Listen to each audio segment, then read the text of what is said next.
Hello, everybody.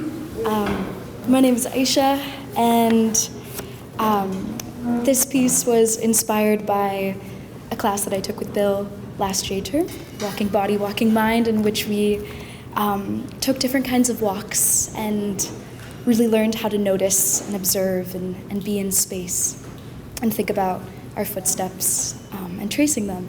And in it, we read a few different walking kind of texts, one of them being a piece by Henry David Thoreau that was published in The Atlantic in 1862, in which he writes about what it means to walk, and specifically how he walks to escape the world and to escape society and to find wilderness and to reconnect to wilderness outside of him.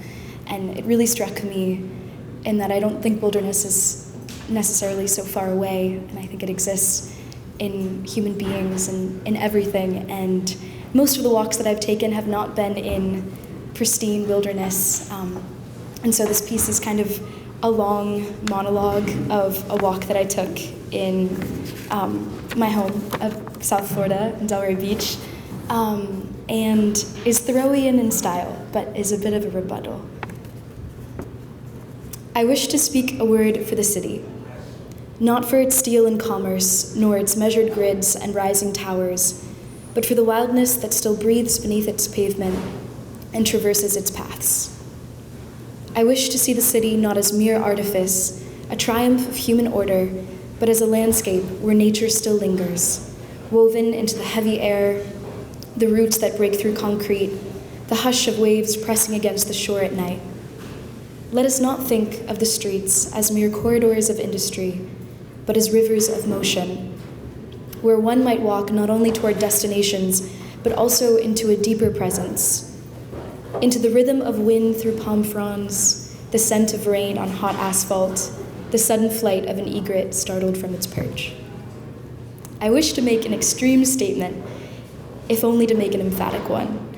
We can all be champions of the city as civilization, workers, keepers of culture, stewards of nature, but who will speak for the city as wildness? Who will say that to walk its streets is to move through a living landscape where we are not just citizens, but also creatures attuned to the tides, the hush of night? Thick, salted air lingers, coating every breath with the weight of the nearby ocean, stifling and alive. The streets, damp with the memory of an afternoon's rain, glisten under flickering light, each puddle a fleeting mirror to the sky's deepening indigo.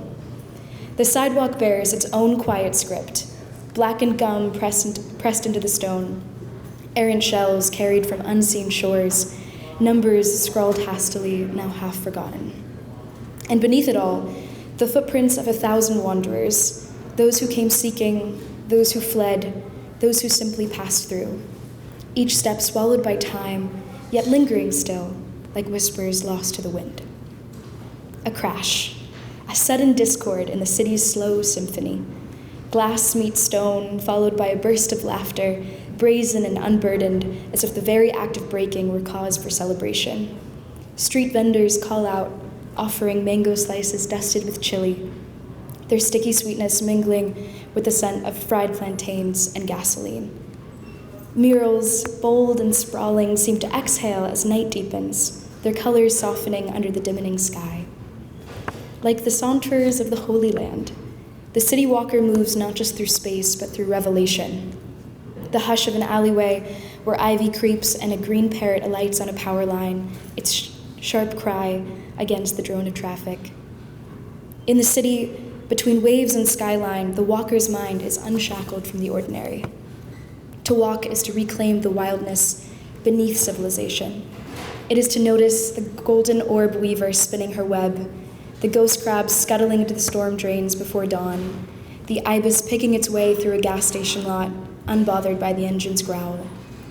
The true walker does not let the city dull their senses, but sharpens them against it, finding within its architecture the wild forces still at work. The sidewalk is an afterthought, shade a mercy granted not by the builder, but by the banyan.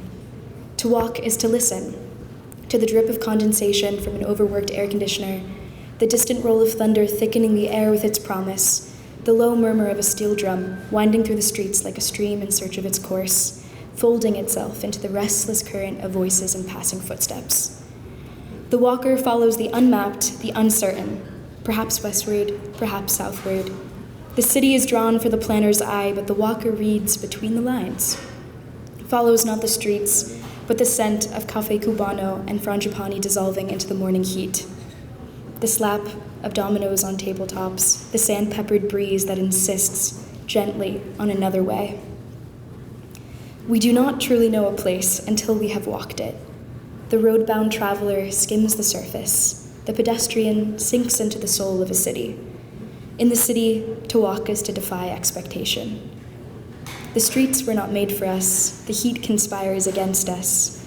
The city hums at the speed of capital, yet the true rhythm is found in the quiet shuffle of a solitary wanderer. To step outside is not just to inhabit, but to return to something innate, even in, especially in, the city. Thank you so much.